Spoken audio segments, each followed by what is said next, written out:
Hello, good evening, good afternoon, and good morning, depending where you are. We are here, like on a back-to-back show. We just had a 45 minutes break. We just did our first stream for you regarding the General Russia-Africa Summit with Kwame, who is also here right now, and also Dr. Stanislav. Now we are again still on the Russia-Africa Summit, but this time only trying to analyze, leaders by leaders who made a speech in this summit. So tonight we are looking at President Isayas Afwerki of Eritrea's president speech in this summit during, I think, their bilateral meeting. So welcome to do that. I have here Dr. Biniam Misgun, usually who is our analyst regarding Eritrea and including Horn of Africa, and then Kwame Gonza. Welcome, my brothers. Sorry, you were muted. Mahlet, thanks for having me. We missed Kwame, so Kwame, you were muted. Yeah, thank you. Thank you very much. Can you hear me? Yes, good now. Oh, thank you. Thank you for having us, and we want to thank the people who are watching. They should continue to support the channel and the work we are doing, because this channel and this platform, this media platform, realize that there has been missing that African touch on global affairs and geopolitics. So that is the narrative that we want to correct, because there's something which has been missing. The Africa's voice has not been out there, so we are trying to correct that, what we are seeing as an anomaly, and put it right, where we are supposed to be as Africans, and also contribute to the global, conversation of what is going on. So we want to ask those ones who are watching us to always be proud that they are supporting this channel, be proud that they are part of this family, Connect Africa. We want to thank you once again. Thank you. Thank you. Yeah, thank you again. Thank you, Kwame, for bringing that up. So please, those of you who have tuned right now, please help us also by sending this link and sharing with others. You cannot just be informed for yourselves and not to inform others, so you have to share its knowledge. So we need to empower each other, and our analysts here, they do their research, they take their time. We all do our research, but trust me, including myself, as I sit here, there is a lot for me to learn from our analysts here. So we thank them again for being here. So let's go to the first question. I'm going to start it with Dr. Biniam. I have him here on my right side as per my screen. So before I start, actually, let's listen to this, and then we can talk about it. This is from Africa Reimagined, Kwame's channel. So he has many important things. You can go and visit his channel. Just a second, I'm going to put it on a play. The situation from our perspective. When people talk about Russia, Ukraine, I say there is no Russia-Ukraine war at all. There is no Russia-Ukraine conflict.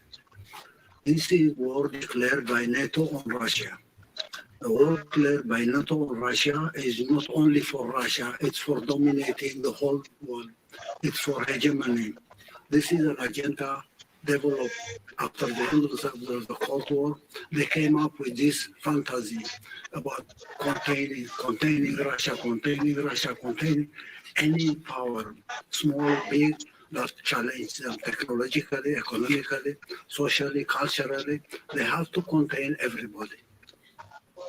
This defunct ideology is a defunct ideology. I say Russia did not do its preparation to face this declared war.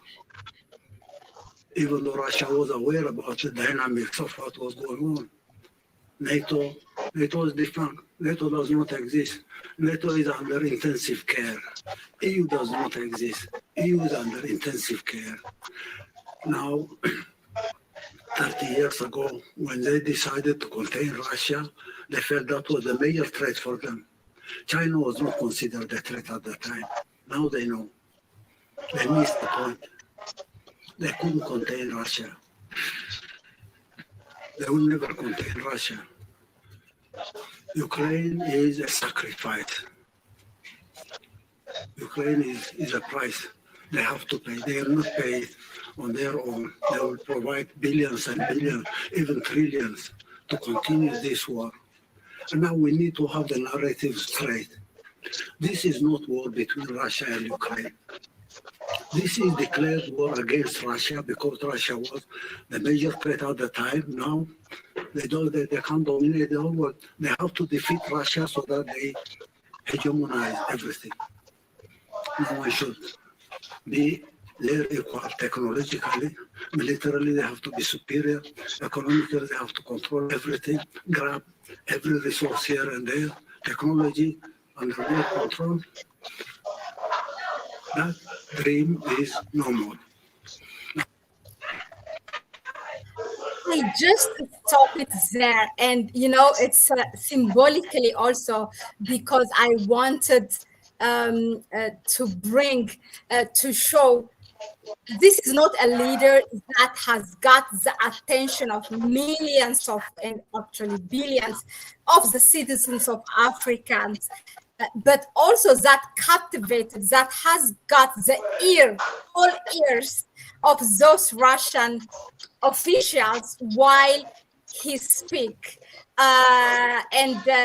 So what I wanted to ask is, from where, why is, that we hear President Isayas Afwerki speaks the way he speaks, unapologetically, telling it like it is, touching the topics that many, actually we can say all African leaders fail to touch because they're afraid, because of the consequences that will follow from the West or the threats. But despite all this, he has got that courage and bravery to say what he needs to say.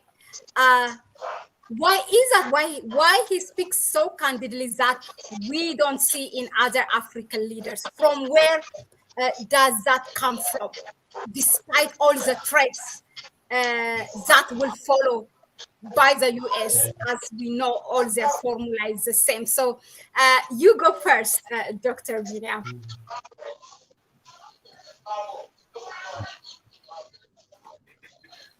I love this.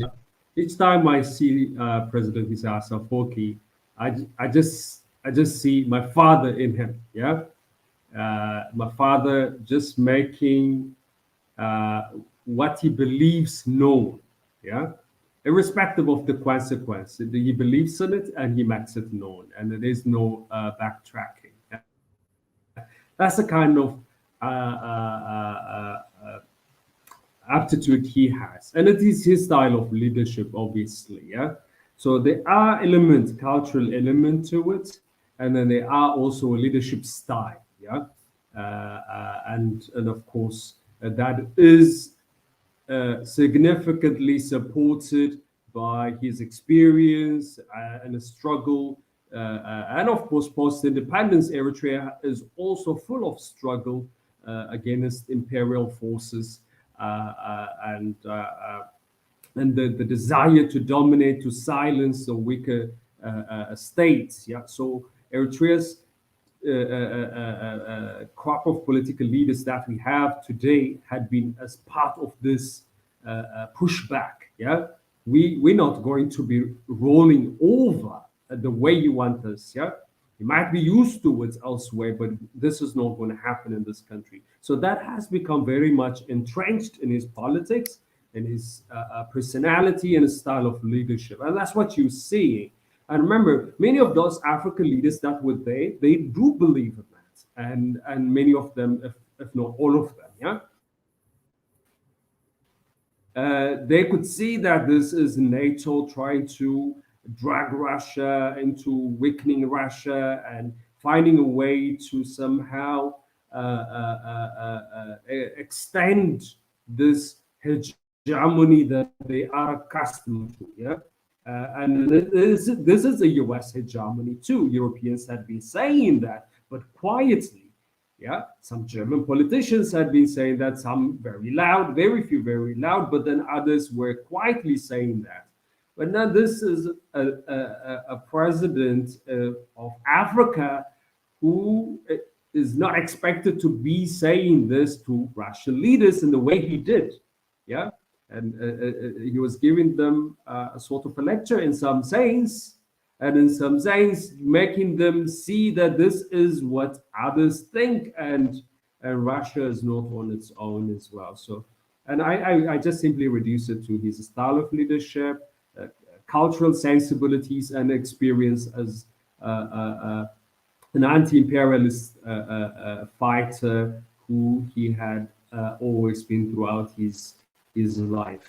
And I think that those are the pertinent elements that I could think of. Maybe others would add something to it, but those are what I normally consider when I see him speak this way. And he had been saying that in Tigrinya as well. In the last two interviews, he had already said what did he say to Russian leaders in that particular platform. He had already made a reference to how the US is unable to see its capacity, unable to see the limits it has, and trying to push and continue this hegemony that they are used to over 150 years, 400 years, of course, starting from slavery and all that connection he made. He had already said that in Tigrinya, and we have already heard it. So the world is now listening to it in English. And of course, you know, Russian leaders sitting in that table also listening to that. They were shocked. You could see that. Yeah, they weren't expecting that. They were mesmerized, and in a way also a bit shocked. And thank you, Mahlet. I give it to you now.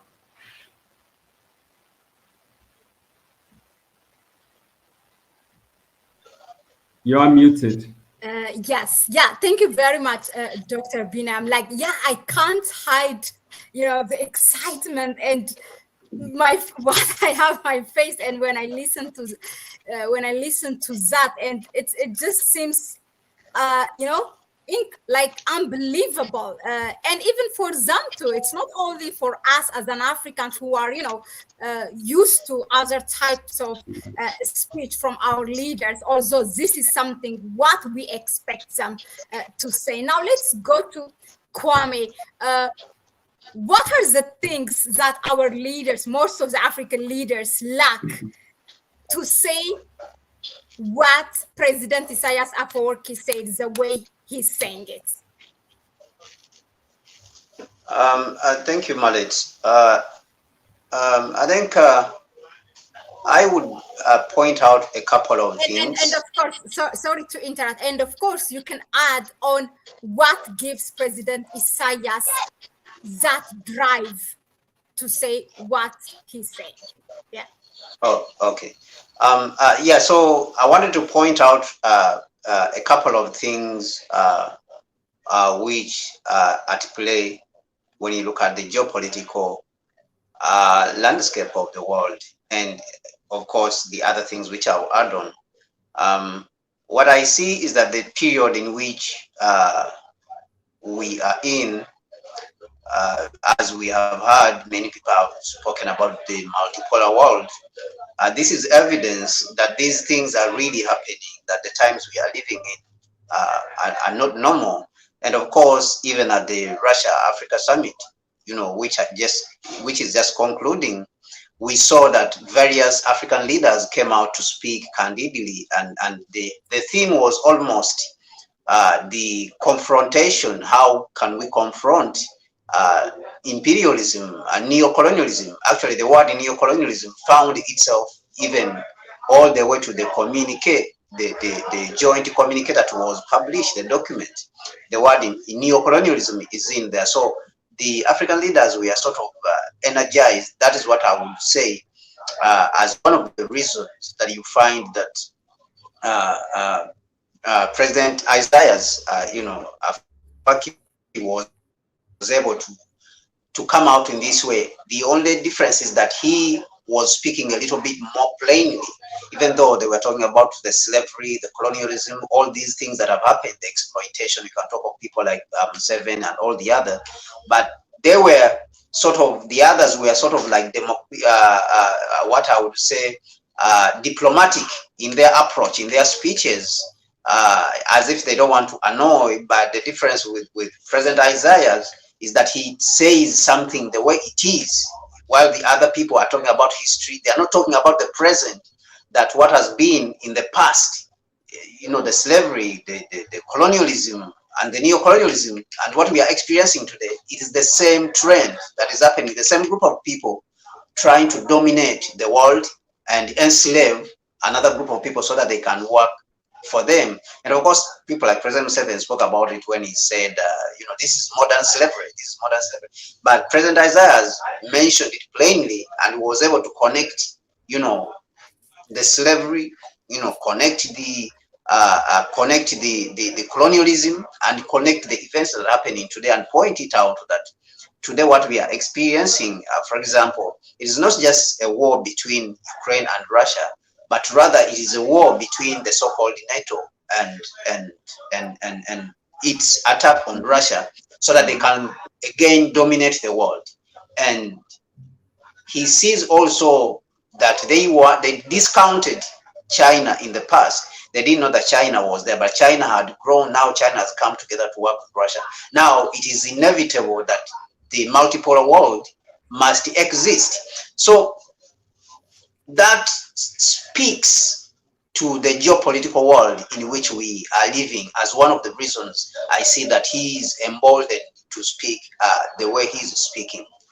Now, number two that I would look at is the fact that Eritrea as a country has been very independent minded. When you look at how it operates at home, the country is very independent.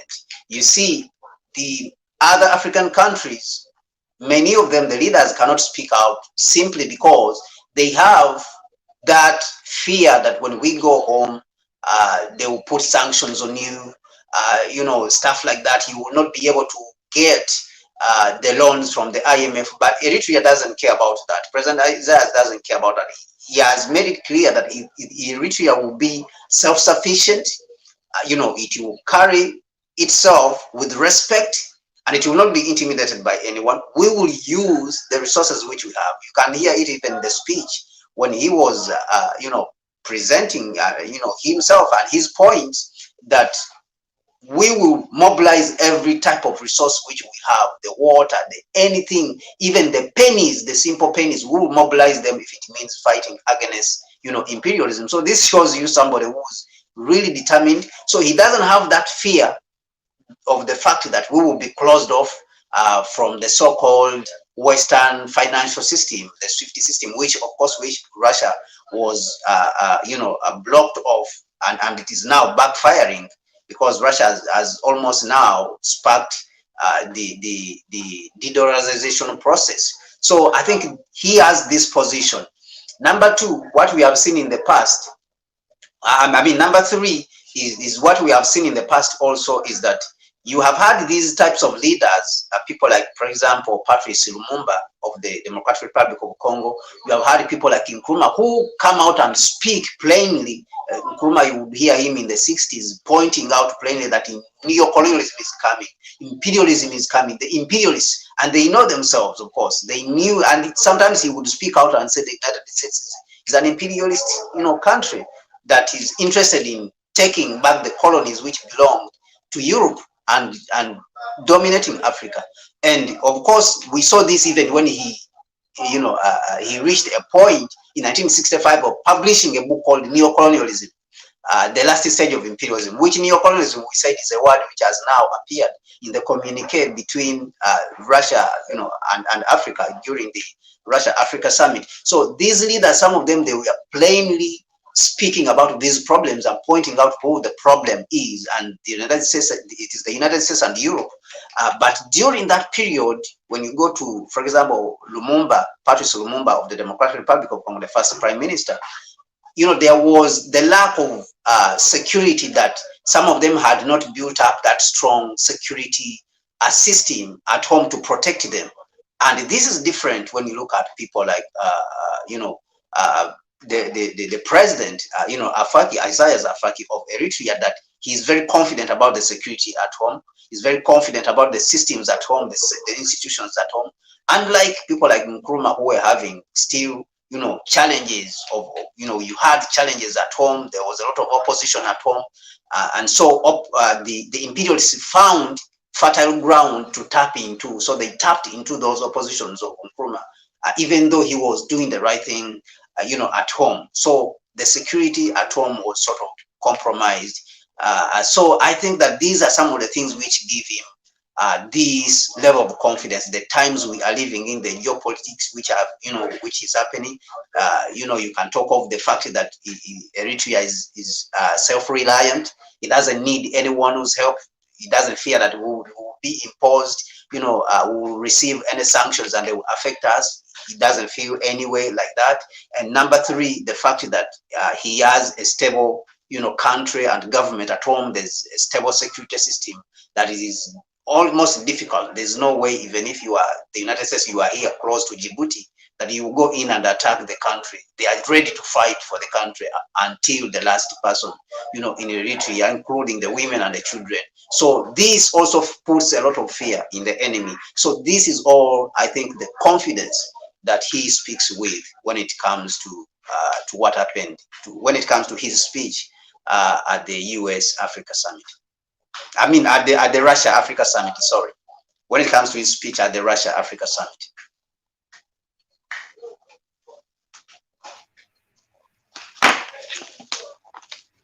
Thank you very much, Kwame, for that. Of course, important points that you have listed as the security at home, and you have made a comparison with previous Pan-African leaders who have been, compromised because of how they talk, but of course, because of internal problems and how the West used their own people to throw them.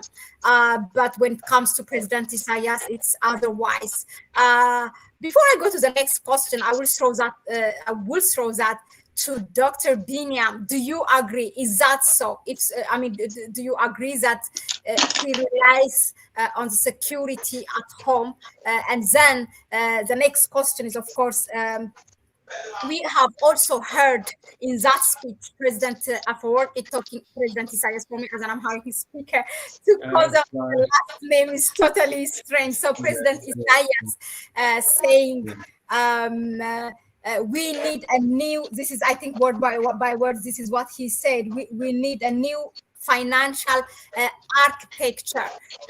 So what does he mean by that? Because this question comes from, for me, as far as my research is concerned, Eritrea is not a member of any of those big groups or even BRICS, and we haven't heard any official statement from the Eritrean from the Eritrea's officials regarding BRICS, or an intention or an interest to join BRICS. So what is he referring by saying that we need a new financial architecture? Is he kind of endorsing what the agenda of BRICS is right now indirectly, or is there any plan or strategy that's being formulated by Eritrea and Russia?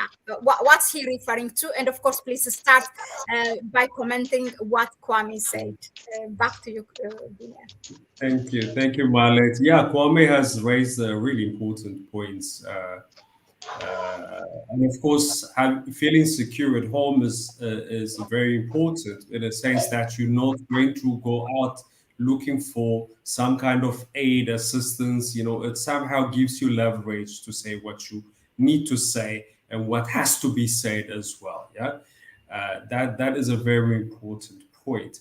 But I will also place a huge emphasis in two things: his style of leadership and as well as the cultural elements. As I indicated to you, I'm sure people in Ethiopia knows Eritreans they say whatever they need to say and expect it, and then no baggage. They could just move on. That's the kind of personality he has as a person, which is, culturally grounded. And the second element is his style of leadership. I remember when he was asked in the Al Jazeera interview, when is Eritrea going to have election? And then he just told them straight up, what election, he told them. He asked them again. No election, democratic election. What? You mean the one like in Kenya? It's never going to happen. Maybe not in 50 years. That's how he responded to a question on election. And this is not to say that he doesn't embrace democracy or doesn't understand what democracy means and Eritrea's aspiration for democratic and just society. But what he's saying is this kind of democracy that you are talking about, it's not going to happen. Western models are not going to be simply embraced in Eritrea. We'll just choose what is appropriate to us. So he was blunt, and others would have gone into sophisticated words and saying that we still have to mature, we're going to have to pace it, sophisticated ways of speaking that. But he's so blunt. He said it straight as he sees it. The way it should be told. That's how he phrases it. And then the other element, diplomacy is somehow being associated with appeasing and bending and being pliable to diktats and Western bullying. That's what diplomacy is, and at least in many of the Eritrean leaders' perspective, that's how diplomacy has become. They will call you and say you have to do ABCD, and Eritrea rejects it. No, we're not going to do that. But then they wanted to be in silence. Remember, they wanted to be in a quiet room. They don't want it to be in the public. If it goes out in the public, then it is embarrassing to them, and they don't want it. Remember, many of African leaders were intimidated and harassed so that they won't attend this meeting. How many of them, do you think would come out and say, this is what has happened to us?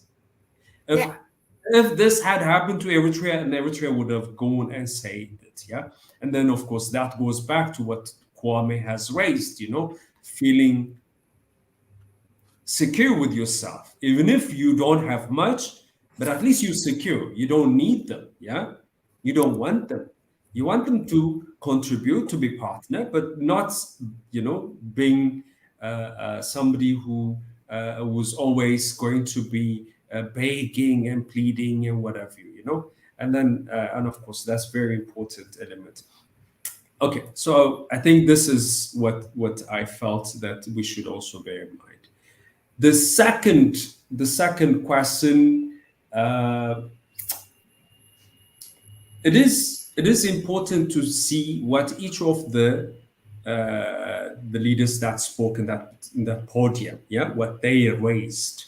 There are commonalities to what they had discussed and raised. The need for a new way of dealing with issues at the global level. In one way or another, that's what they raised. And the plight of Africa came to the forefront, from Museveni, even Macky Sall, all the other leaders, including Ramaphosa, they made reference to those issues, pertinent to the continent, the need to think new into different issues that we're facing in the current world. And as Africans, as marginalized continents, we need to somehow find a way to address those challenges. So at different levels, that's what they raise. And of course, Isaias's point about the global financial architecture is directly speaking to the Bretton Woods institutions and the associated global banks that are dominated by the US, which has facilitated US hegemony globally. Remember, US uses its dollar as a very important force, So its economy had been the most important tool to its domination. The military comes as a secondary to it, remember?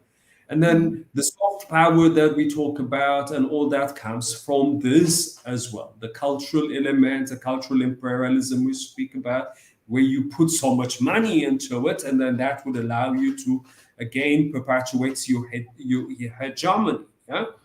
In different forms. So if you start to rethink a global financial institution where it is inclusive and where institutions that are not dominated by one or the other group work in the best interest of everyone. Yeah. Remember, the IMF and the World Bank had been the most important tools to U.S. led West domination of the world. Look at what they are trying to do to Ethiopia. Yeah. Yeah, using Ethiopia's struggle, challenge, contemporary challenge, in order to squeeze it to their geopolitical direction, yeah? Squeezing it in a way that it would somehow give in to Western diktats, yeah?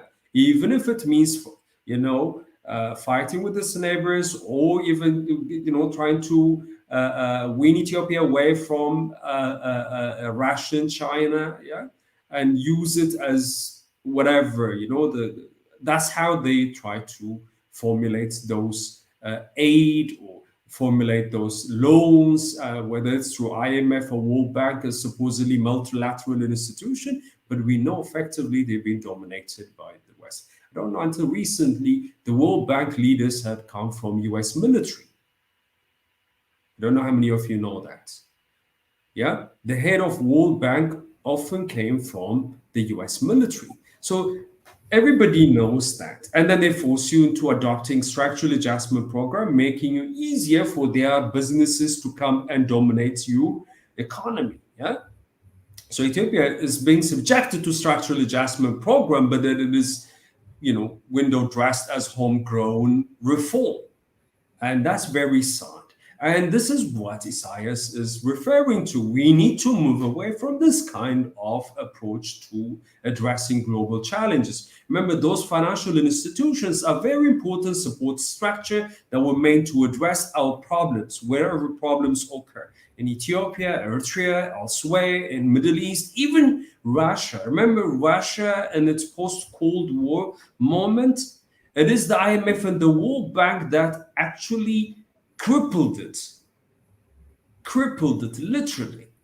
Yeah, they moved in, they asked Russia to privatize its enterprises, and Russia was forced into accepting, structural adjustment program of different kinds, and they delayed, giving Russia a loan that it need to financial stability, but all that was used to somehow establish their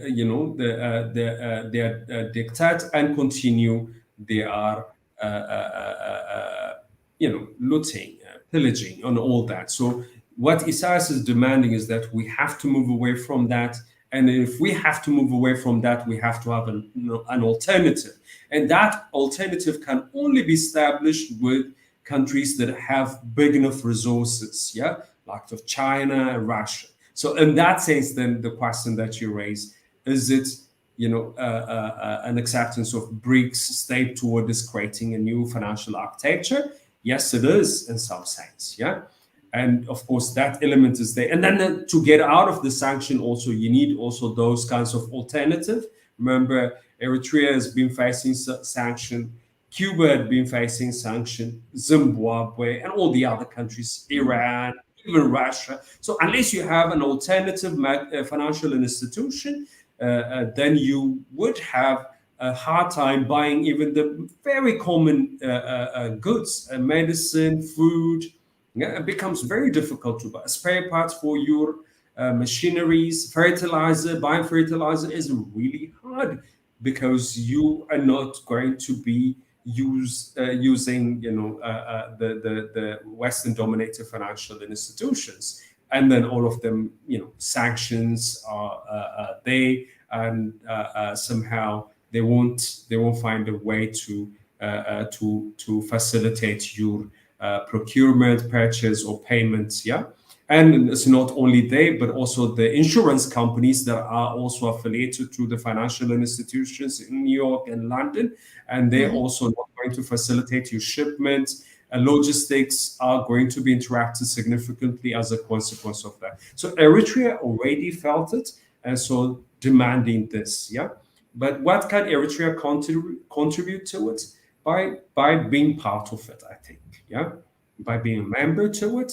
Maybe not now, and of course, BRICS is going to be very much selective. Even though they would like it to grow, but then I think they were going to be very selective.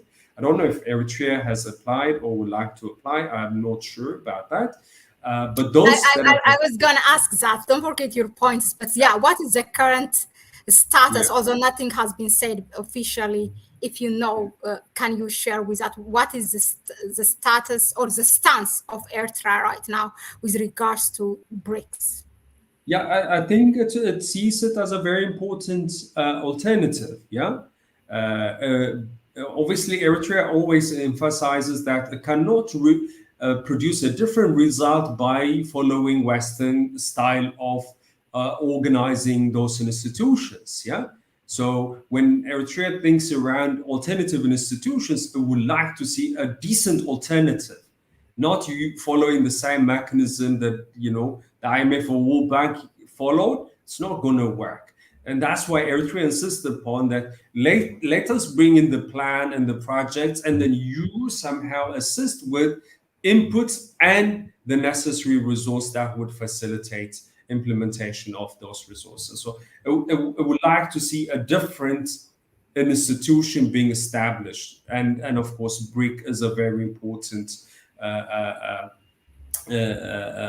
block that is already formulated and could be used to facilitating this kind of transition from this old and ailing global order into the new multipolar world order that everybody is looking forward to.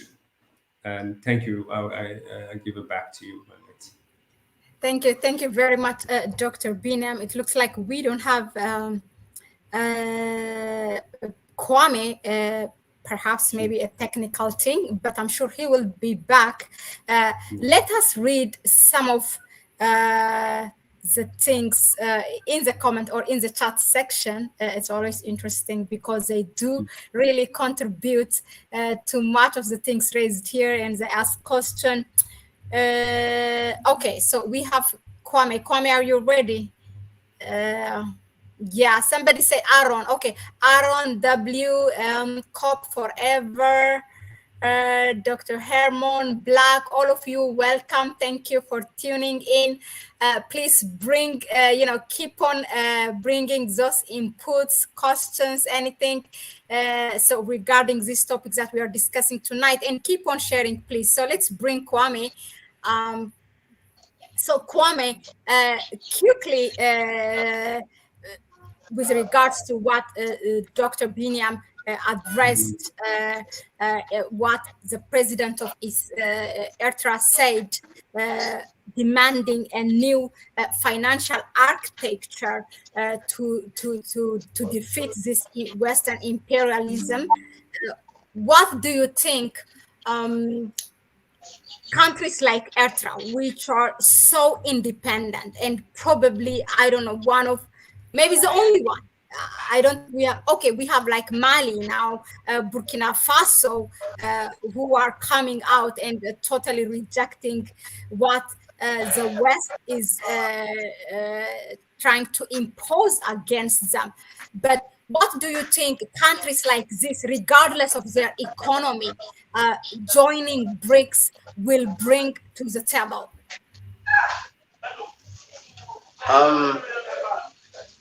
Can you hear me, Mahlet? Yes, very loud and clear. Oh, okay. I think what President Isaias, what he's advocating for, or what he's calling for, is what other presidents and leaders on the African continent also have been calling for only in different forms. If you go and look at people like President Ruto, they just concluded, Paris new global financial pact, which happened in Paris. President Ruto, people like President Ruto mentioned that we really need a new system. We don't want to work with this system in form of reforming, because the purpose of them, the African leaders being invited to Paris for this summit, which was of course given the name, and they called it the new global financial pact, finance pact, is to claim that they are giving it a new name. They are giving the global system. Of course, the IMF was there, World Bank was there, the United States, who are dominating the IMF, were there at the World Bank, and France was there, Germany was there, the Chancellor of Germany was there. So majority of them were there, the Western people who are controlling this. And people like President Ruto, they say, we don't really need this, we need a new financial institution where each of us has equal rights, and not where a few people can make rules and boss everyone around and order everyone around, and then make who should take higher interest rate and who should take lower interest rate, whereby we should contribute to this based on the tax base of each country. We should take a tax. So they don't want to agree this, and these are people, unfortunately, who run around the world talking about democracy and equal rights and rights for everyone. But when it comes to the expression of real human rights and rights of everyone, rights to economic well-being, rights to healthy well-being, like we saw what happened with the COVID vaccines, these are all rights. These are basic rights for human rights. They do not want to to acquiesce or to give in or to allow us to express ourselves and our rights in this manner. So that then puts a question to which kind of rights these people are talking about. They are talking about theoretical rights, but not rights in the real sense of it or in practice. So this is something also which President Ruto has been also advocating for. And of course, the unfortunate thing on the African continent is that other leaders are calling for the reformation of these particular institutions, while people like him, President Afwerki and President Ruto, are calling for new institutions, because they understand that the old institutions cannot be reformed. Even if the reforms are carried out, the systems will still not be fair to the global south or the Africans and the other countries which need the financial help. So it is better to create new institutions. So I think that falls very well within the projects that BRICS countries are carrying out, like the institution of the new development bank, which is headquartered in Shanghai. And I think the other thing which you see here is that we as Africans, we need to work on harmonizing our policy and our position on each of the things. And on this point, I think you want to applaud President Ruto for inviting in September, in the coming September, inviting all the other African leaders to Nairobi, so that Africa can harmonize its position when it comes to climate change, which has also been used as a tool, and also which was mentioned during the Russia Africa summit, which is just concluding. The idea that climate change is being weaponized and using as a tool to retard Africa's development and progress and industrialization, that also Africa will stand together with Russia to be able to address these things. So I think that in the same way which we have or which we are trying to harmonize our position on the issue of climate change as Africans, so that we can speak with one voice, I think we need to agree on our position on the issue of financing, so that we all are on the same page and speak with one voice, and we will be able to avoid situations whereby countries like Zambia and Ghana, they are forgiven for debt to be able to isolate them, and then countries like Ethiopia, which also asked for restructuring, for debt restructuring, or the extension of the period of payment, were not given this. So these are all tactics which are used to divide the people in, in between. But I think that particular group of leaders who understand and recognize the importance of the moment need to come up and push this idea of reorganizing the continent and bringing everyone on the same page. And actually, this must be the work of the African Union. But it's unfortunate that the African Union, of course, is also paid for from outside, so it is not able to continue to do this work. It's not able to carry out this work because people are not confident when they are carrying out this work, when they know that the people we are fighting against, they are the ones who are paying, for these services that we are carrying out. And that is what we spoke about, of course, with President Afwerki and Eritrea, that they do not care because you are not paying anything, to them. So they have this confidence. He has this confidence to speak and point out that this is what we want. This is what it's supposed to be. This is how things are supposed to be, without any fear that there will be any consequences or any threat, any fears, any intimidation which will come from these people. So I think that even that position on finance and all the other aspects, industrialization, they need to be harmonized all across the continent.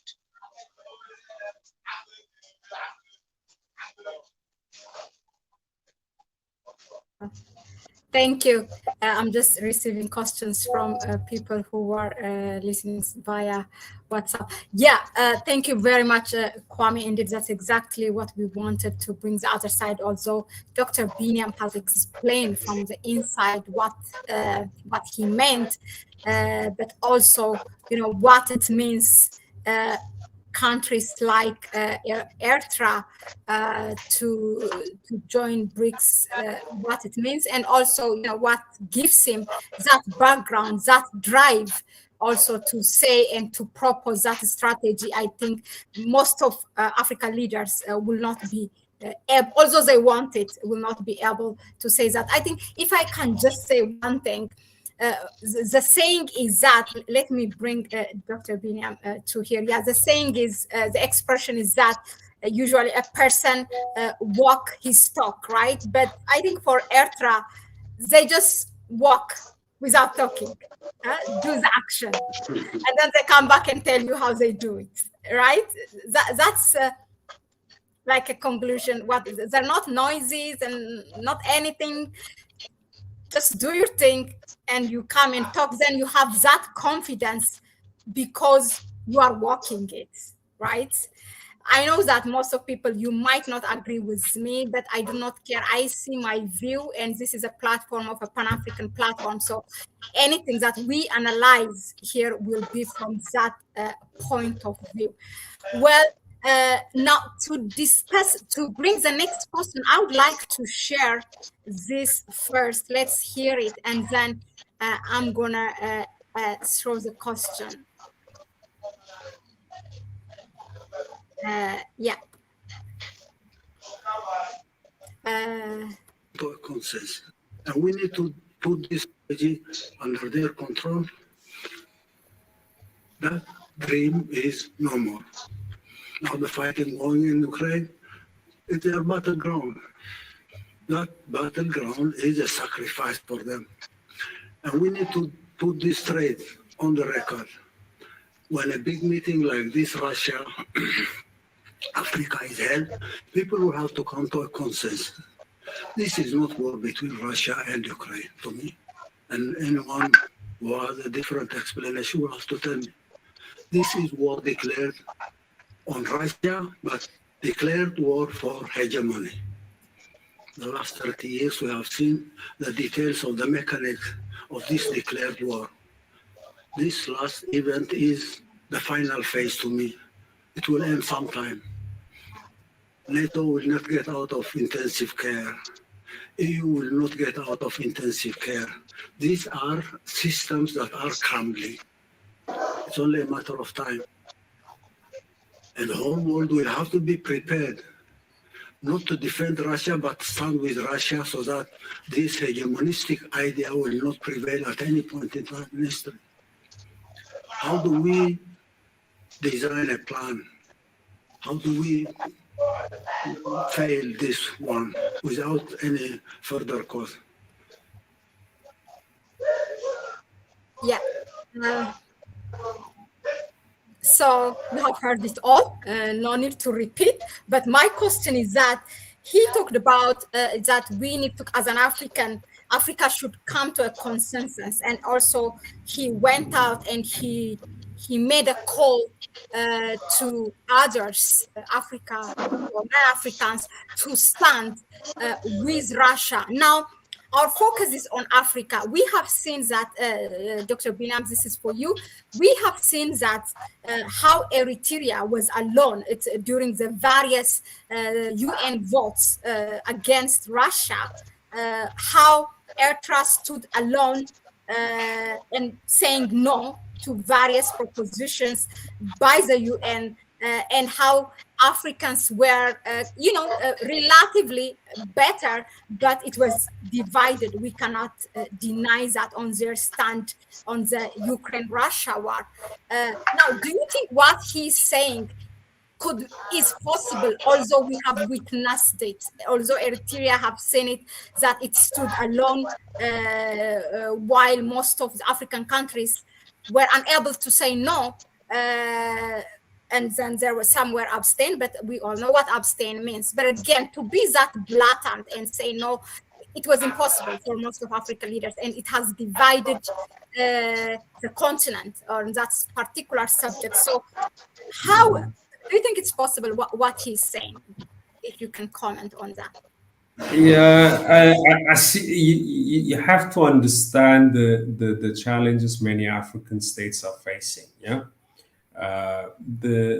their economies and their institutions had been dependent on Western goodwill, Western resource, and backing. Yeah, that and to let that go away is a difficult task. Yeah, and of course one that is always going to be resisted by local capitalist class, the local elites who have become used to those advantages. Yeah, so the US and Europeans had been intimidating African states using this aid dangling. If you vote against Russia, then we're going to give you ABCD. If you don't, then there will be consequence. You know what that consequence means. USA is not going to give you what you had been asking for or what you had been used to. Yeah. So it is that kind of relationship that Africa established with the rest of the world that has made it difficult to voice itself. Remember, now you have South Africa, who is a member of BRICS, yeah, and the US is intimidating it using AGOA. Now, why do you think then, South Africa, with the kind of unemployment rate it has, what kind of challenges it has, it's going to just give away AGOA or let AGOA go? But now the US is using this as a leverage, you have to understand, right? So those states, they were squeezed and arm twisted, and those who abscond and or vote what do you call it? No votes. Yeah, all that amounts to their misgivings with the process. Yeah, but yet they cannot say what they want to say. Okay, and again, for Eritrea, it is fundamental to make this known, precisely because it is not about siding with Russia against Ukraine, but rather recognizing the US's desire to misuse the United Nations as a platform, the UN General Assembly as a platform to get back at Russia, on push its geopolitical struggle against Russia. That's what Eritrea protested against. Yeah, you cannot use this platform. Yeah.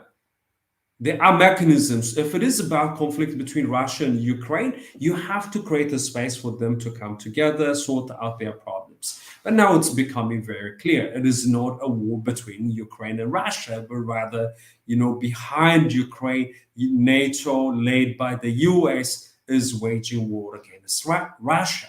And then, eventually they want to take that to China as well. They're using Taiwan in the same process. Remember, in Africa as well, they had been using similar conduits. TPLF's war in the northern Ethiopia was exactly that. Yeah, what did Tigray people gain from that? Nothing. They became a sacrificial lamb. But then they were trumpeting for them. Yeah, they were lionizing them. They were supporting them diplomatically, materially, politically. They gave them all kinds of support and cover. Yeah, and look at what they're doing to Ukraine as well. They're doing the same. But they know they're not going to win this war. Even if they know that this is not going to address the problem, that's exactly what they continue to push for, because it's going to drag Russia, and hopefully that would translate into economic crisis for Russia and give up, and weaken Russia in the process. That's the kind of desire that they have. So Eritrea is now saying that the rest of Africa needs also, voice its misgivings. Even if they know it, they're not saying it. Yeah. And I heard one professor here spoke about, African leaders going to Ukraine and Russia trying to mediate. It's just not recognizing that there are others who are part of this conflict, and in fact are owners of that conflict, who should be part of this negotiation, or if it is going to be a settlement of some sort. That means without talking to the US, you're not going to address this conflict. Remember, the US sabotaged it in a number of occasions. Yeah, US sabotage Ukraine-Russia peace negotiation in a number of occasions, and everybody knows that. It is a publicly known fact, and you cannot run away from it. So what Isayas is saying is basically, we have to say it. We have to come to terms with it, and we have to build an understanding. Once we build an understanding, this is a problem that is emanating from Washington, then the solution would focus on the real problem, not the symptom. Yeah, looking at Ukraine is not going to address the problem. Look at what Washington is doing, and not only in Ukraine, but in many places around the world as well. Yeah?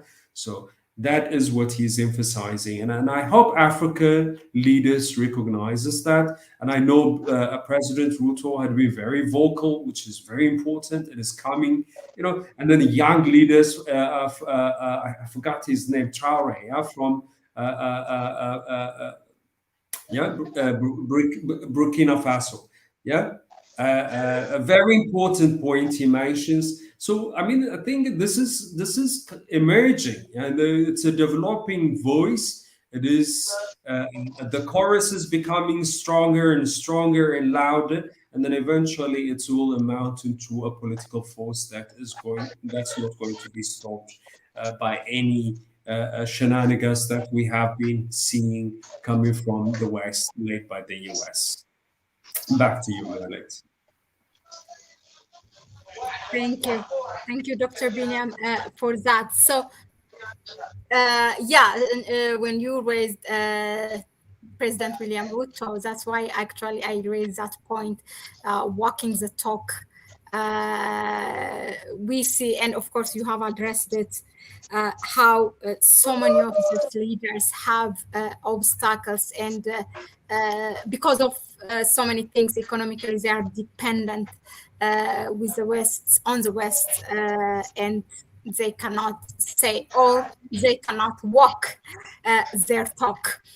So Kwame, the same question. Do you think this is possible to have for Africa to come to a consensus and have that united voice? I know this is something that you have been advocating and campaigning for.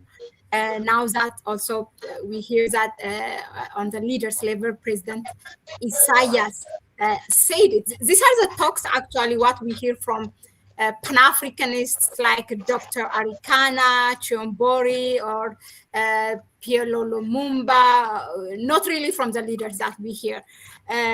So is what he's calling possible in reality? Thank you, Mahlet.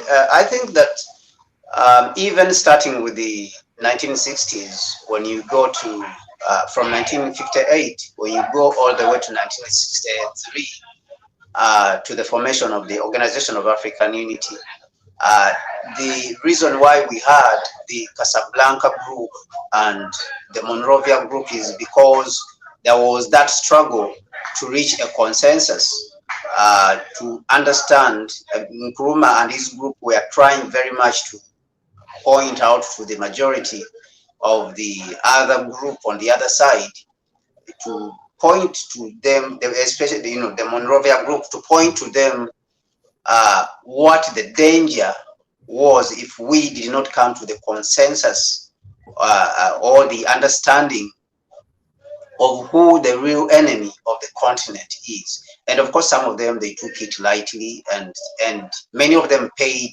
heavily. A lot of them paid heavily for this,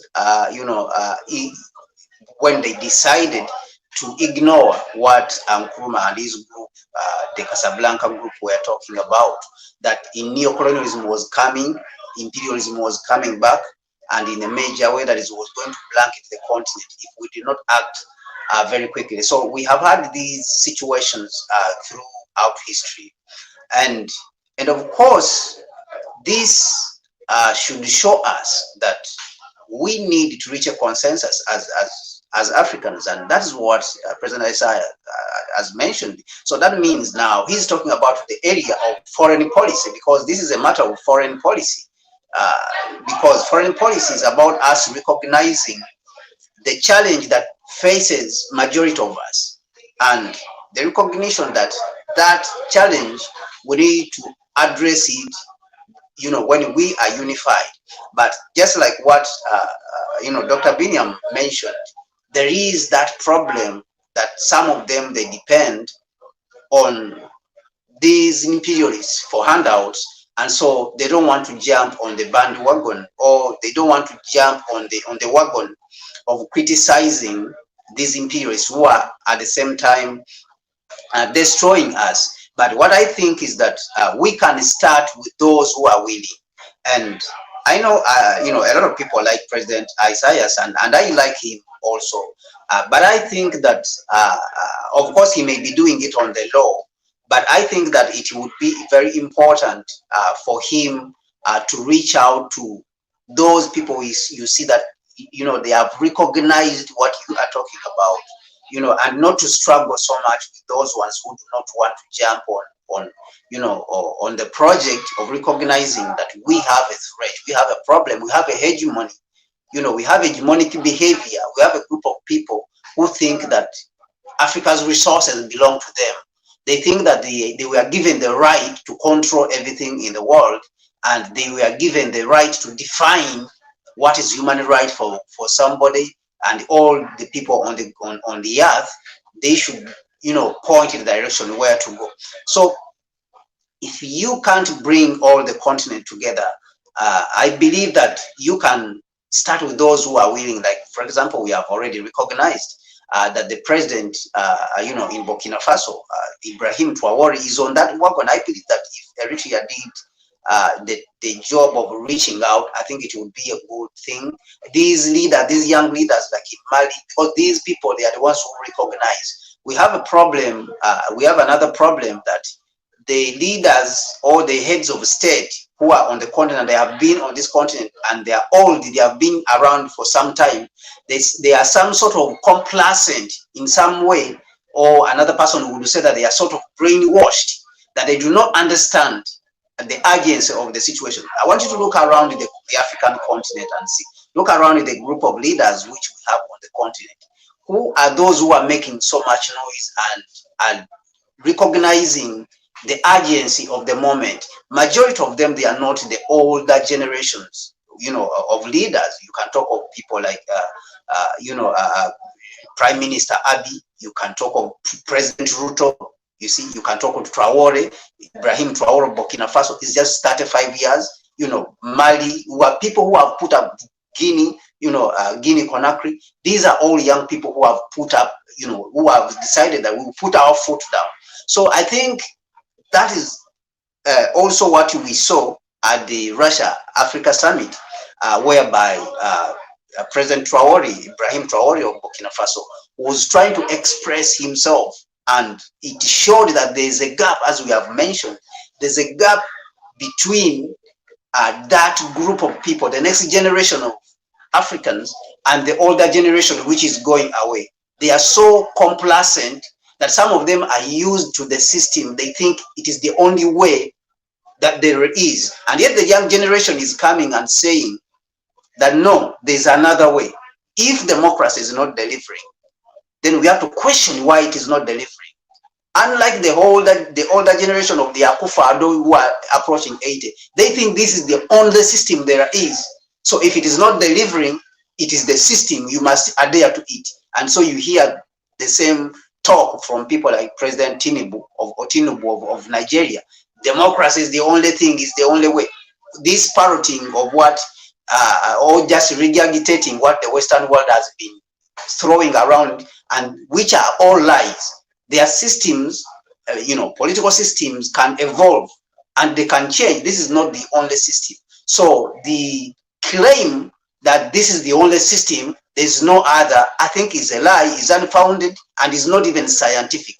But from my vantage, you know, I see it as colonialism just rebranding itself and claiming that this is the only way you should conduct things, so that they can get a chance to hold a grip on you. And it is unfortunate that the older generation, especially of leaders, they fall for this and they keep us in that position whereby we have a problem getting out, and they try to brainwash us that this is the only way, you know, you can be able to govern the country and control yourself and keep the country stable. There's no other way, there's no other option. And I think that we as Pan-Africans and young people, we need to come out and start challenging, you know, this false narrative by these so-called false prophets, you know, including our own who are in, when you listen to, for example, ECOWAS and African Union, all those things which they have been regurgitating, which they are just regurgitating what the UN has said and the Western world has said, and they just borrow those things and start condemning coup without, you know, condemning coups without analyzing what is really on the ground. So I think that's where we have a challenge. So I think that we can start with bringing together those people who have recognized the importance of the moment, and who have already recognized that we have to reach a consensus, and we must reach a consensus because our enemy is the same. And of course, the African civil society also has to play a major role, because you don't want this movement to look like it is coming from the top down, as some people say, but you want to have the Pan-African world from the grassroots working with these leaders, and this would form a formidable force that is almost irresistible. Not just almost, but it is irresistible. So these governments who have recognized that need to talk to each other. Then the Pan-African world or the Pan-African civil society has to meet them midway and then work together to be able to mobilize the continent. And this will even to some extent help us to win over those leaders who are standing up against and regurgitating and parroting what the Western world is saying, because the Western world has said, let us condemn Niger, without analyzing. The AU immediately issues a statement because it's getting money from the US. Then it also immediately parrots, you know, just copies and pastes what the other people are saying and issues a condemnation of Niger. I think that kind of copying and that kind of parroting, we need to get away from it. But when we work together, those what I call the coalition of the willing, those leaders who are willing on the continent, and the African civil society and groups mobilized, working together as a force, we have the ability to change some of the minds and also to win over some of them, and then we will be able to form a formidable force to be able to confront the enemy and win, against him and banish him from the continent and unify it.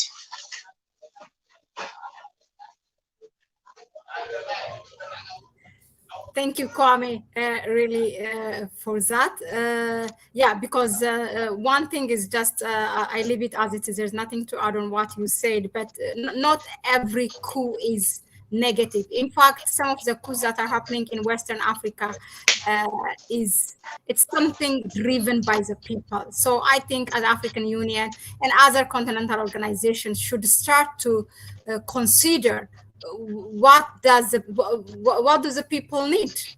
So not just issuing that rushed statement. Yeah. So before we move to the last question for both of you, I would like us to hear this just a second, and we come to the question.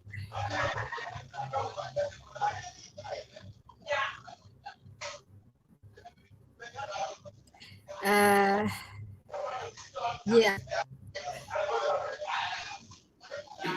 Sanctions, conflict here, conflict there. No, I think we need to strategize. And I say Russia will have to lead this strategy.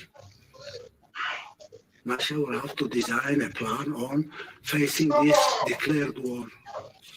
Not only on Russia, but it's a global war. And everybody should come and join Russia on this strategy.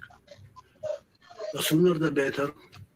The easier way we can control this hegemonistic strategy and frustrate that strategy, we give peace. Development will come.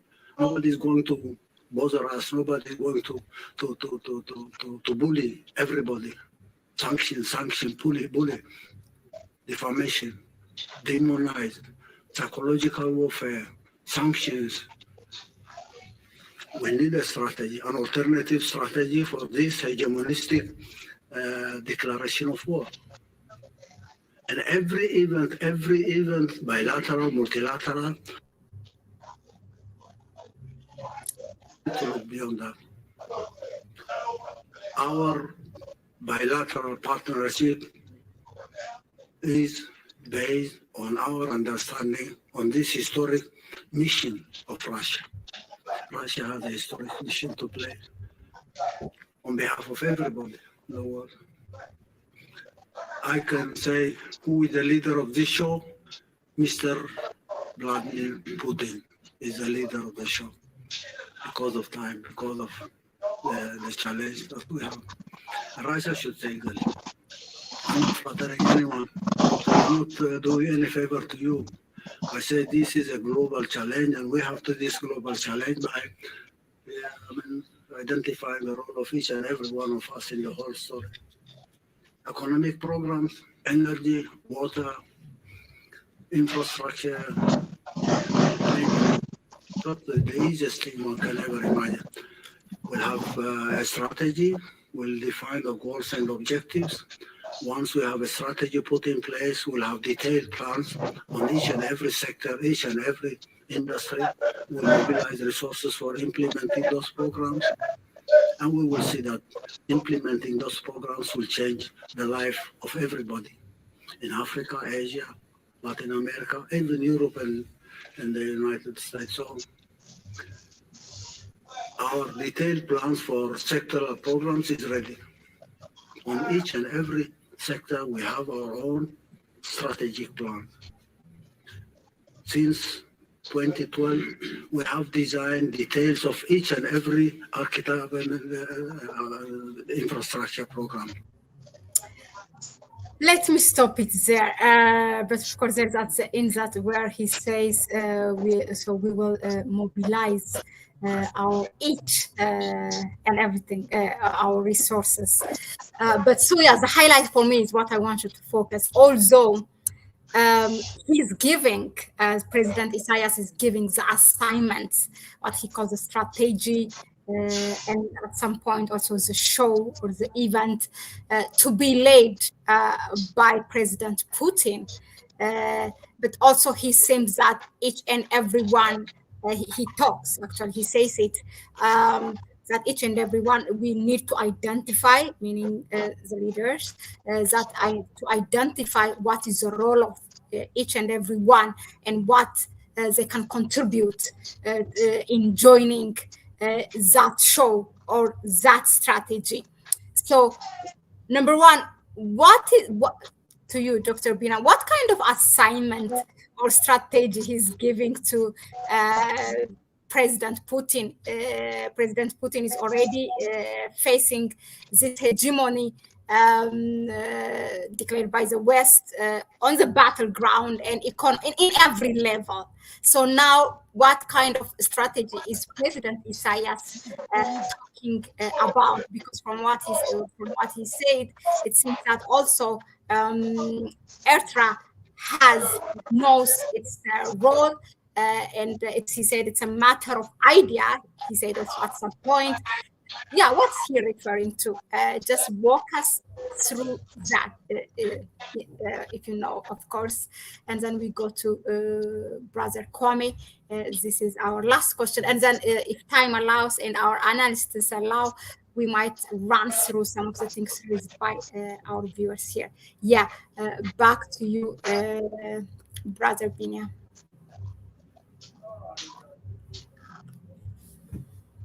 Thank you, Mahlet. Yeah, there are two elements to what he's raising there. The one is countering Western hegemony, US's hegemony. Yeah, so he is giving a historic task to President Putin, that he has to lead this strategy to counter US hegemony and lead us to this multi polar world that everybody's anticipating. Yeah.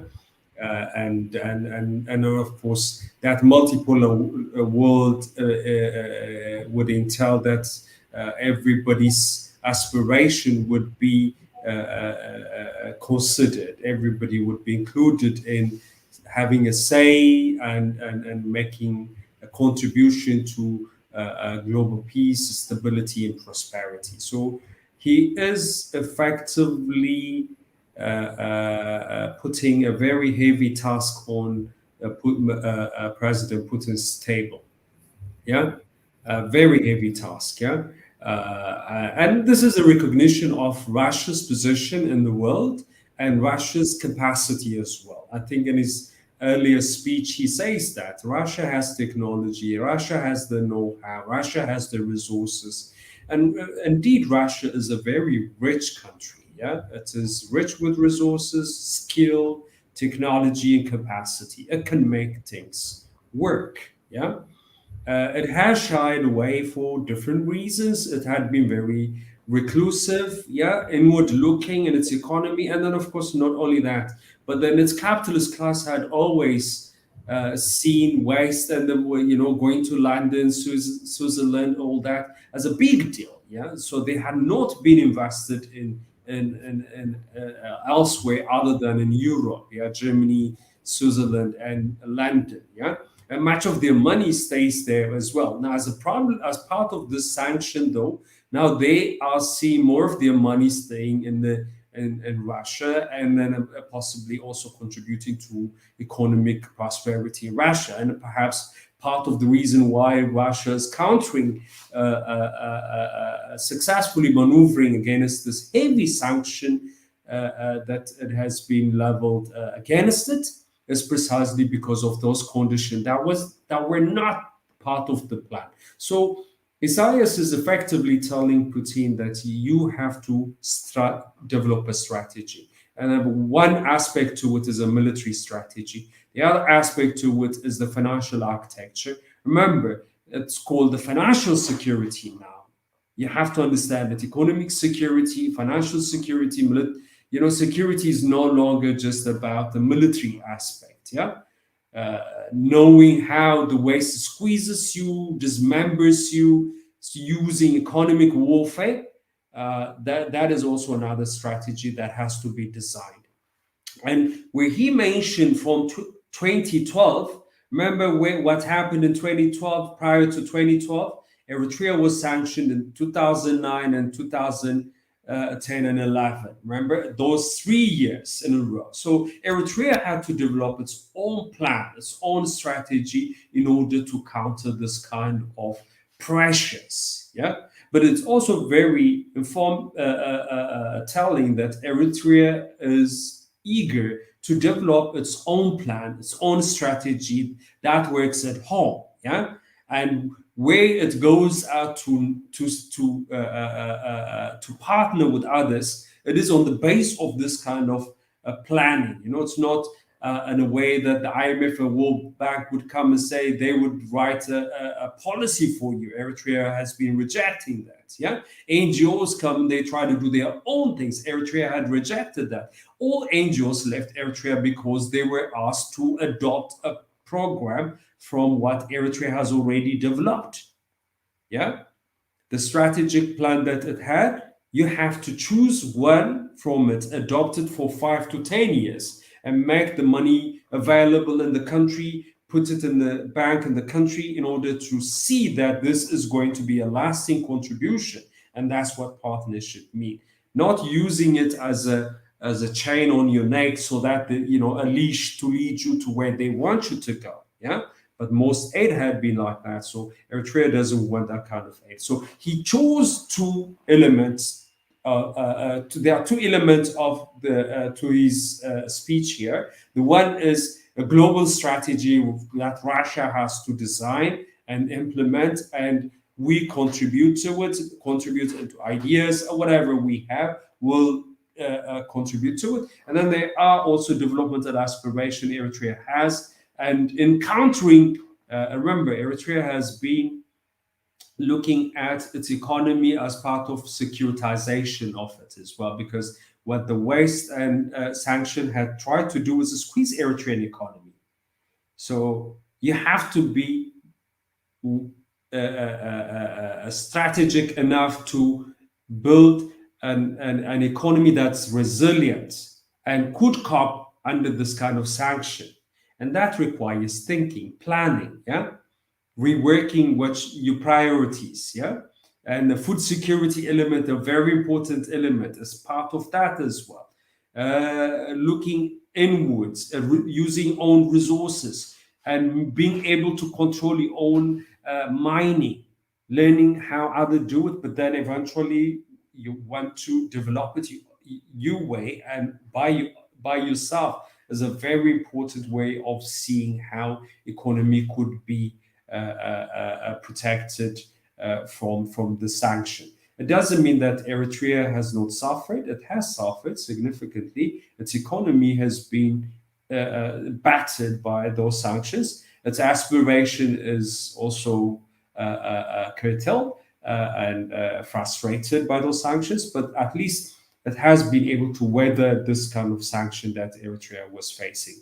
And of course, to grow out of it as well, the partnering, you need to have something in plan. That's what he's relaying. We have already a plan. We want you also to contribute to that. And remember, this plan, this strategy Eritrea is designing, it is both security elements, economic elements, geopolitical elements, geo-economic elements, and all that is I think is already reflected in aspect of his conversation. Back to you, Mahlet. Thank you.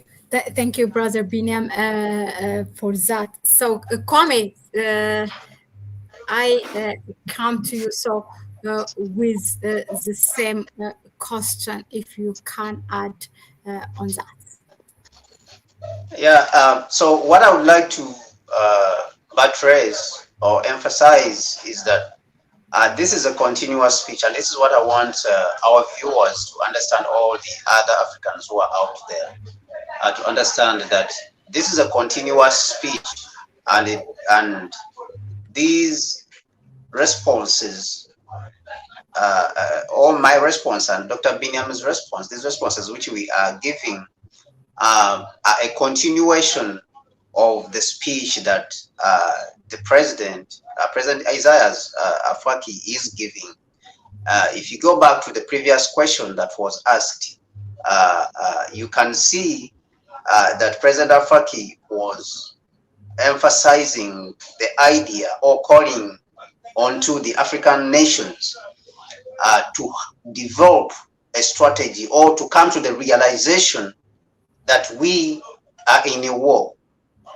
So I think this is what he's trying to do. Actually, in the whole grand scheme of things, President Isaias is mobilizing the war, or is calling for an all-out war against colonialism and neo-colonialism,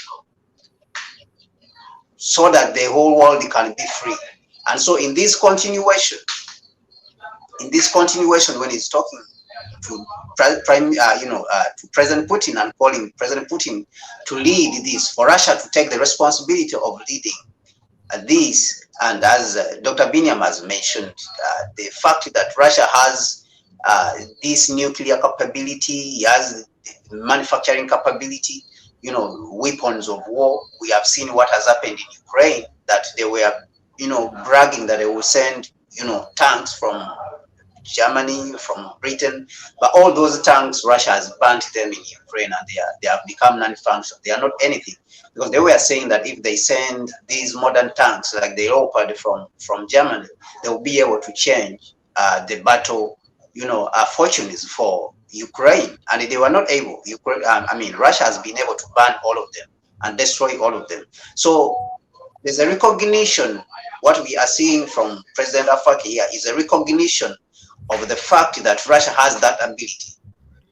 You can talk of systems like, for example, the S-300 and the S-400, defense systems, which have the surface-to-air missiles, which can be able to defend a country against, invasion, whether it is by fighter jets and stuff, which system was bought even by Turkey under the,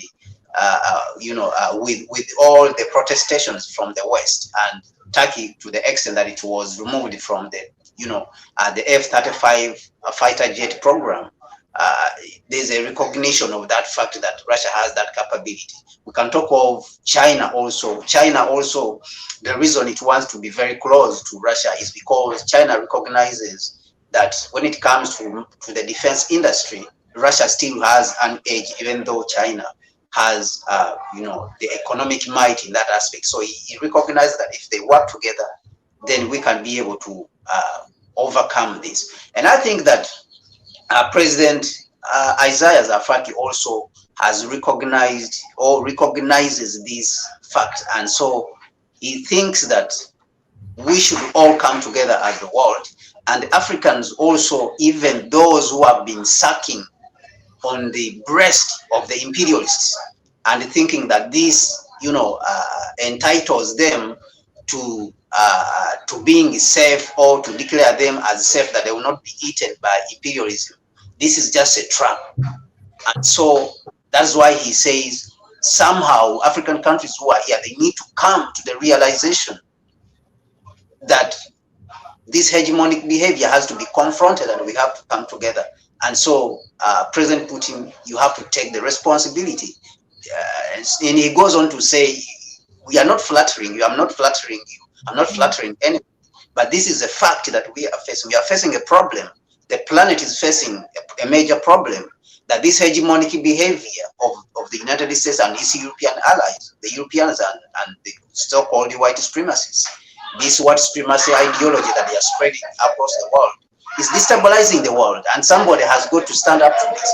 If we want peace, if we want to do our own development without anybody dictating to us, if we want to prosper and be free people without anybody hegemony, dictating to us, do this, go there, run there, sanction here, sanction there. So I think these are the things which he is addressing, and we as Africans, we need to understand that the times, as it has repeatedly been said, Africa is the one which has suffered the most under this neo-colonial system. And of course, we can speak of, Latin America also, and other Asian countries like, Thailand and all the other countries. We have suffered the most. The global South has suffered the most under this neo-colonial regime.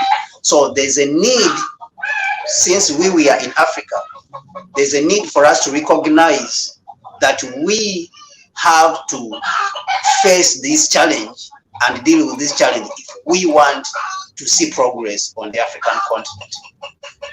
Thank you for that, Kwame. Yeah, what I wanted to highlight, yeah, where he says, President Isaias, I'm not flattering you, or I'm not doing you any favor, not doing any favor to you. That kind of connotates for me, you know, it needs to be. And if I find you, meaning you, Russia, doing anything against our interest, then I come for you as well. That's for me what I took, how I translated, how I perceived that. Now, although I said this is the last question, but the statement that you mentioned while addressing this question, where you said that President Isaias is basically calling for an all-out war to defeat imperialism or the West's hegemony. That kind of creates ambiguity, because by now, as an African or as a nation who has been a victim of sanctions and other things by the West, we know that there are all kinds of wars. There's a war on the battleground, on the ground. There's a war of media. There's a war of economy. So which war are you referring to? All kinds of war, or is there a specific thing? And maybe Brother Biniam would like to add on this. Yeah, but go on first, Kwame. Yeah, I think that you see that he mentioned, because we are being attacked from all angles economically. He spoke about psychological warfare, you know, sabotage, demonizing. All these are the tactics which they are using. So, as Dr. Biniam has touched on it already, that means you as a country or as a people who are against this behavior of thinking that a certain group of people must control the resources of the world and deprive the majority. We have seen the income inequality figures by Oxfam. A group of people, you know, just 1% on the top, they control almost 50% of the global resources. You can see the Europeans, a group of small people, came from Europe and went and massacred the people, you know, the Native Americans massacred the people in Canada. The native people of Canada massacred the people of you know, of Australia, New Zealand, and wiped them off. They wanted to do the same when it comes to Africa. You see them lodging. They are still lodging in South Africa, where they are claiming that they have the right to the land. They don't want to go. You see them in Kenya. They have to be dislodged by force. What was the tactic? Is to wipe off all the other populations of the earth, all the other races, so that they can claim the ownership of these resources. And so this is a continuation, like President Isaias mentioned, of that process of slavery, colonialism, that even today what they are fighting for is this control of the resources of the world. As a group of people, we've seen that there are just a few group of people, these Europeans, you know, all people of European descent, but they control almost 54% of the global GDP. And yet they are a small group of people. So you can see that majority of the people. Now, within even themselves, of course, there's that exploitation still going on. So they want to control all the resources of the earth. So then that means that you, as a group of people who are noticing this behavior, you have to recognize that this is a challenge. And all of us have to contribute. We have to make our contribution. And this is what he's pointing out. Africans have to recognize that. They have to make contribution. We Eritreans, we are a very small economy. We are a small population. But we are willing to put everything we have on the line. We are willing to put our resources, our water, our everything. Let us plan for everything. Because this is a war we are in. Let us use our televisions, everything we have, our human resources. He spoke about human resources because I've listened to this speech, all of it. You know, and this is significant because if you look at what Ethiopia was going through since 2020, you can see the way the Prime Minister Abiy also mobilized. You can see that Ethiopia was able to mobilize from the media, from everything it has, even including the region. So this is what we are supposed to do. So that Prime Minister Abiy mobilized even the media in the country to be able to defend the country against this propaganda that is being put out there by BBC, CNN. This is the psychological warfare that he is talking about. And all these things, fortunately, Nkrumah wrote about them in 1965 in his book. Because when you look at President Isaias, he mentioned this is the last stage. This is the last stage of this hegemonic behavior. And so we must stand up to it and not allow it. We should not allow it to resurrect itself. Now, when you go back to Nkrumah's book, I was just smiling when I was listening, listen to him speaking. When you go back to Nkrumah's book, what did Nkrumah call his book? He called it Neo-Colonialism, the last stage of imperialism. And these are the words President Isaias also is using, that this is the last stage of this hegemonic, colonial behavior. So I think that it is just imperative that we recognize the importance of this moment and everything we have, just like what Nkrumah was doing in the 1960s. Nkrumah put everything that he was controlling in Ghana to the service of Africa. One of the reasons why Nkrumah was overthrown was that some of the groups who did not have this heart for Africa, demonized Nkrumah, including the party which is ruling Ghana today of Akufo-Addo and his group. There's people there. One guy who was the Speaker of Parliament in the first term of President Akufo-Addo, he gave an interview and said that Nkrumah sacrificed Ghana on the altar of African unity. Can you conclude it? I also would like to bring Dr. Biniam in so that yes. Let me conclude very quickly. So this tells us that he is trying to point out to us that what Nkrumah did is what we have to do today. That the resources which we have today, they are not the resources for reconstruction. The resources which we have gained, they are resources for us to wage a war. And then when we win, then we can start the reconstruction process. That is why he's talking about let us put war, everyone fight, everyone take responsibility. Russia take the lead. We ask you to take the lead. You have recognized you have that capability. And then when we defeat this enemy, then everyone can build their development. The same, when you go and analyze Nkrumah, is the same things which he was talking about. Liberate Africa, consolidate the liberation, unify Africa, start the reconstruction process. So these are you can see that he's in the same spirit, and I think we need to recognize that he's a good leader and he's a great leader. We need to recognize the great men in our midst before they go away. Thank you very much, Kwame. Of course, I did not stop you, although I was intended. My intention was in 1 minute or something. But sometimes, when it is a new knowledge or kind of, information for our ear, it's good that for me, it's not really, as we said, it's not a click and bait.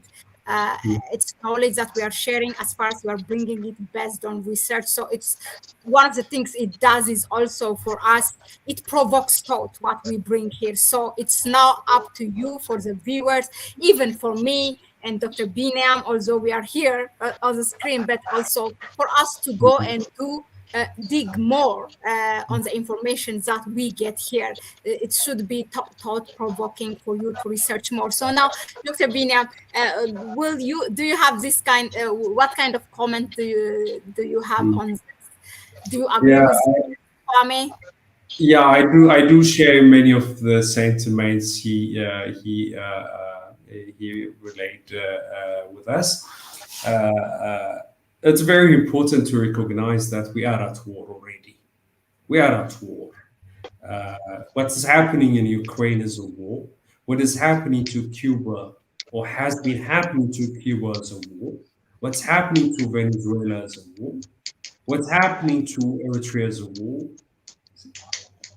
Zimbabwe. What's happening in Sudan? What has happened in Ethiopia? What continues to happen in West Africa? And many of those countries, we see where conflicts are for conflict. This is a war. And those come closer, Dr. Bina. We don't want to miss it. Your sound is low. Maybe closer. Those are kinetic wars, okay? Those are kinetic wars. They are already happening, and it's very important to recognize that. The sanction element is also an extension of war of attrition, the media campaign. All this, you put it together, what's happening. So we have a stake in it, It's not just for China. It's not Russia's problem only. It is a global problem everywhere we look. Africa from north to south has similar issues.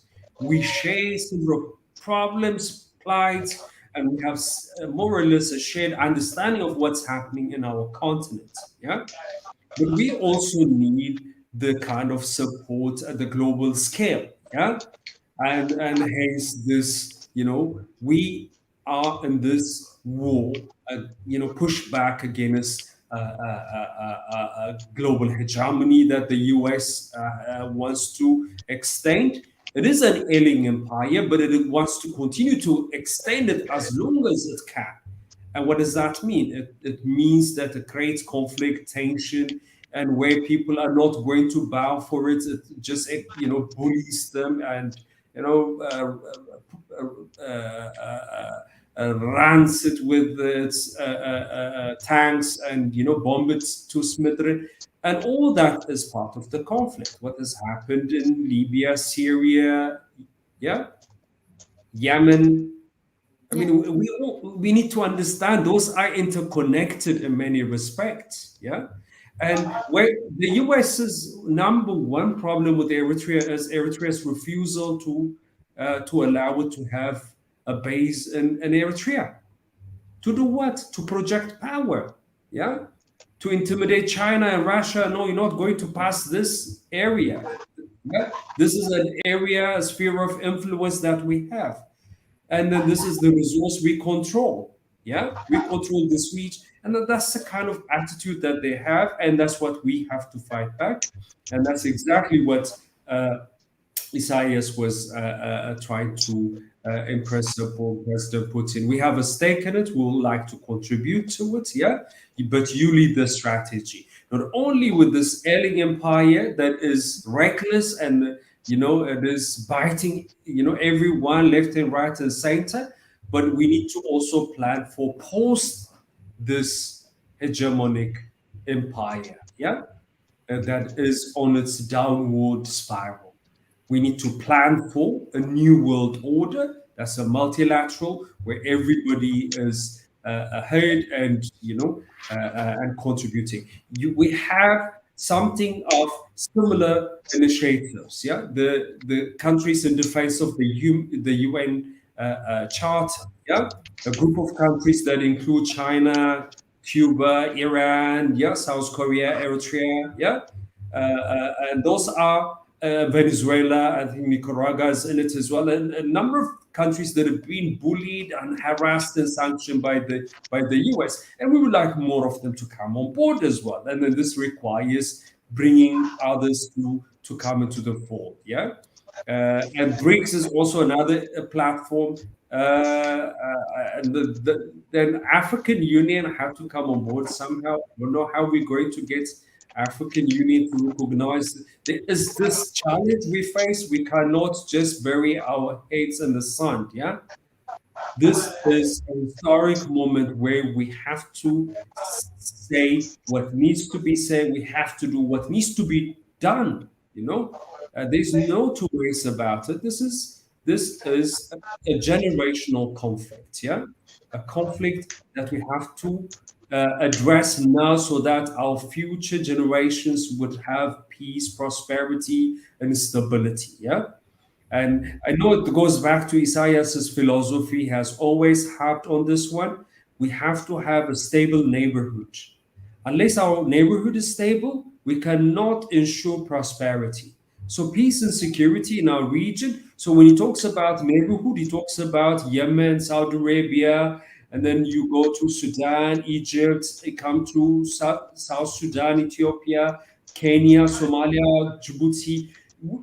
Unless we have a stable neighborhood, we on our own cannot be Singapore. Yeah, we would like to be Singapore, but we cannot be Singapore unless we have a stable neighborhood.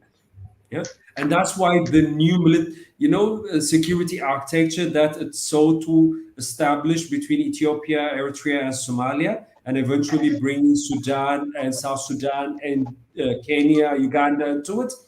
And that was exactly what it was about. And then what the West didn't want as well. Yeah. Now it is causing a lot of tension because I think the story. I don't want to repeat it. But that's very important. And And one last point, I just want to say it in probably half a minute, if you allow me. Yeah. Now, this Eritrean leaders in the early 90s already had been talking about this. What they're saying now, they had been talking about it. But then when the harassment started to become stronger, when other African leaders betrayed them and they just retreated. And they started to say, now we're not wanting to export any kind of ideology. Why is America antagonizing us? We just want to define our own destiny. Yeah. So they had waited for a very long time for the US to come back, to have a turnaround, even though they knew that it was an impossibility, but they waited and waited. But then they just gave up. Yeah. I think at some point other African leaders are going to realize that as well. And when we say the US, we're not talking about the people of the United States. We're talking about those who control the United States political and economic structure, and that they use in order to dominate the world. Yeah. And we talk about the military industrial media complex and the banking complex. Those are very important institutions that continue to dominate politics in the US, and the economic structure of the US is also dominated by them. And it's those elites in the US that continue to use its military, diplomacy, and all the rest in order to project their power everywhere. To do what? To control resources elsewhere. Yeah. And that's what they want to achieve. And they want to achieve this by any means possible. Yeah. And Eritrea's struggle has been just about this for a very long time. And it is about time that, rest of the neighbors in the continent and the region and then the rest of Africa realize this and join hand and try to push back. Yeah. We cannot sustain this arrangement for a very long time. Yeah. Pillaging, exploiting, and in order to facilitate that exploitation, you cripple people. Yeah. You destroy their economies. You make it you make those states pliable for exploitation. Yeah. And that's what they have been pushing, and that's what they're trying to achieve.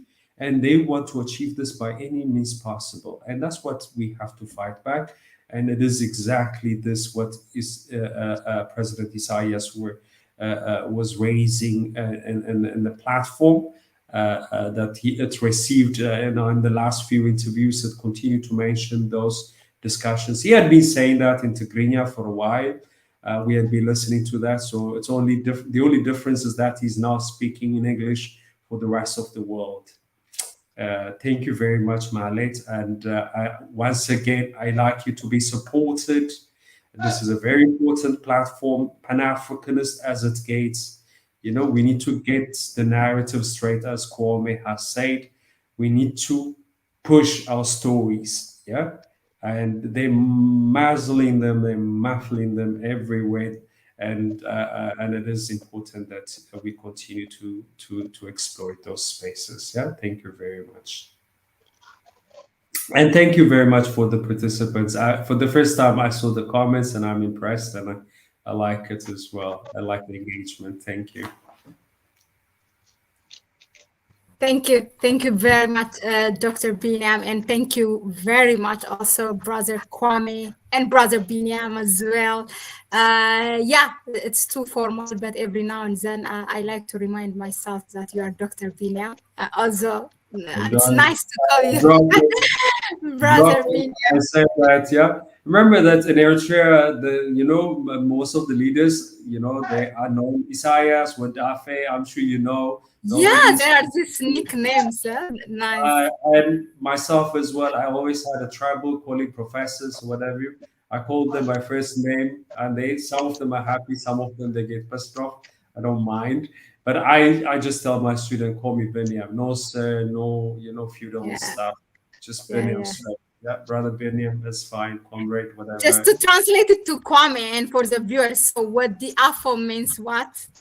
Yeah, the son of Afom, yeah. Afwerki is, you know, Afom, so Wadafe, yeah. The And son of sweetening the name, they call it Wadafe, yeah. So. Okay. All right. So since I promised our viewers, I'll just run through them. We might not address your questions. For me and Brother Biniam, it's close to midnight right now. And in Ghana, I think there is still early for Kwame, but also you have to understand that Kwame has been here tonight, I think close to 4 hours, only having 45 minutes in between. So he's also tired. But Aaron said, Waldi, Black, W, Cop Forever. Dr. Hermon. Who else is there? Tamer, Tsaga, Gash Girmai, all of you, really thank you for your comments. And there are also others who did not comment here, but that we know that you are tuned and listening this. So thank you very much. There's one thing that Aaron pointed, which I agree. Just a second. I would like to read it out. So he said, dear Dr. Biniam, as an Eritrean, I want you to tell the audience and the world what are the root causes of all the problems that we endure from the Western countries. And he continues, for me, the root causes Eritrea's refusal to the roadmap to development proposed by the World Bank delegation 2 or 3 years after Eritrea's independence. So I think because why I wanted to raise this is I have been discussing the same thing with my brother Lambert Ibitu, who is also Pan-Africanist, and he has this website called africainterest.org, and he writes, I think, very important and interesting things about Eritrea as well. You need to go and visit it. I will put the website, and also we have our website, connecttoafrica.org. Now, we have, I was talking with him, he brought it actually, this roadmap is actually the start where Eritrea and the West departed. Is that true? If so, also, can it be available as a document in PDF form or anything? Can I respond to it quickly as yes, well? Yeah, that's what I wanted. Thank you. And yeah, it is important because they say that, you know, everywhere we go, everybody accepts our policy documents. Yeah, we write a policy document for everybody. And Eritrea refused, and they said, we want to learn to craft our own policies. We want to develop, we want to learn from writing policies. Why do you want to do it for us? So that became a very important point of departure. But it's not just that. America wanted Eritrea to be an errand boys. Yeah, they want them to go there and there, you know, send you military to Somalia, send you military there. Eritrea refused. We want to participate where there are common interests, but we're not going to be your errand boys. That also irritated the US. The other one is they wanted to establish a military base, and Eritrea refused to accept it, and that also irritated the US. Not only that, in the mining sector, they always want to have a share. They want to be partners, not this royalty that many African states are used to, 5%, 10% royalty. Eritrea refused to do that. We want to have a share. We'll bring in our penny, whatever it is. We'll contribute our labor, and we want to be partner in those mining sectors. And then the big mining sector players did not like that idea as well. Yeah. So all this is, you know, compounded into becoming a very problematic state. If this policy started to be adopted elsewhere in Ethiopia, Somalia, and eventually goes elsewhere, then they're not going to have a place in the continent. Yeah? So things are not going to be the same in the rest of the continent. So they started to work towards isolating Eritrea. Yeah? And then that's where the isolating of Eritrea policy started. First, you abstracted from becoming a role model. Yeah. That was the first state that sought to be a developmental state, become a Singapore. They said, no, the model that we can adopt, we can be a Singapore, not recipient of your aid, but we want to build our own state. That was a brave move, which they did not see in many parts of the continent. So that also in itself was a troubling moment in its engagement with the West. But anyway, so those are some of the issues, but it's a broader one as well, yeah? One aspect to it, but then if you look at the resource aspect, controlling your own resource, making a decision on your future, on a financial sector, on your own coastal area. This is a small country having 1,300 kilometers of coast in a very sensitive region of the Red Sea, and refusing, any power to come and, support it. Saudi Arabia has been protected by the US. Eritrea refused that kind of protection, and that irritated the hell out of them as well. So anyway, I think it's very important we see the broader elements to this confrontation with the US, or what the US didn't like about Eritrea's policy and stance. Thank you, Mahlet, for giving me this last. Yeah, no, I mean, it's important as much as we bring our topic, our planned, talking points, if time allows it, it's good also. I like when the viewers engage and also are part of it. So if that document is available to read or something, you can share it perhaps when this stream is over in the comment section, and then I can pin that if that's possible. And also for Kwame, it's an interesting analysis. It provokes thought. So that soft copy of the last oh my God, neocolonialism. This is the last stage of imperialism. Is that so? Am I right? Did I say it right? Mm-hmm. Yeah, so if you can also attach it, of course, people can Google it, but we just make it easier.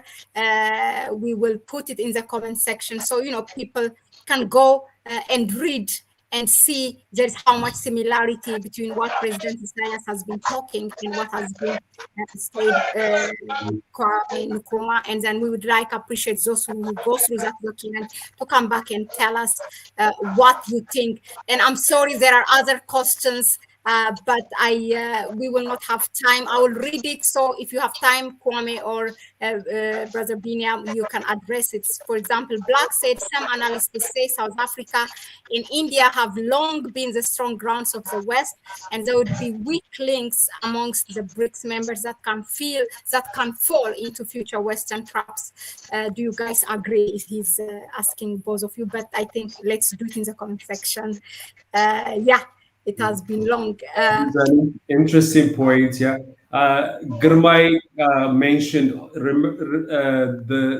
the straw that brought the camels back was Eritrea's decline to attend Clinton's 1994 Kampala meeting of the like-minded anchor states of Africa. This really angered the US, yeah.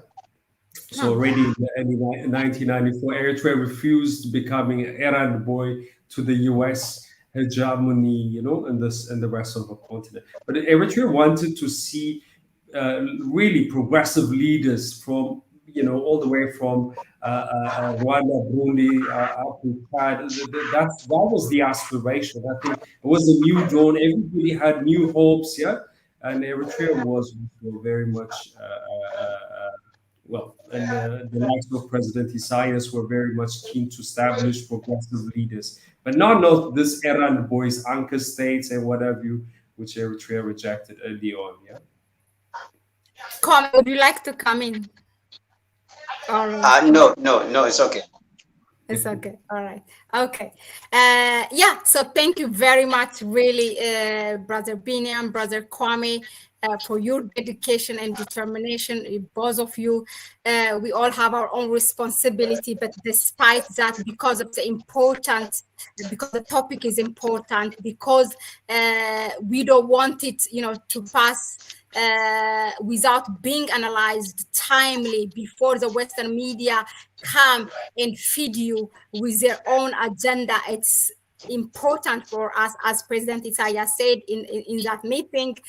Also, both of you have said it. It's important for us to to set our narrative straight, to own our own narrative, and for that, these two brothers have been here with you for exactly really 2 hours, 1 hour and 59 minutes and 40. It's really it's a dedication. Thank you very much. Have a good evening. Have a great weekend. Thank you. Thank you very much. Thank you, everyone. So yeah, please go and share this when this is over to all of you. Bye bye.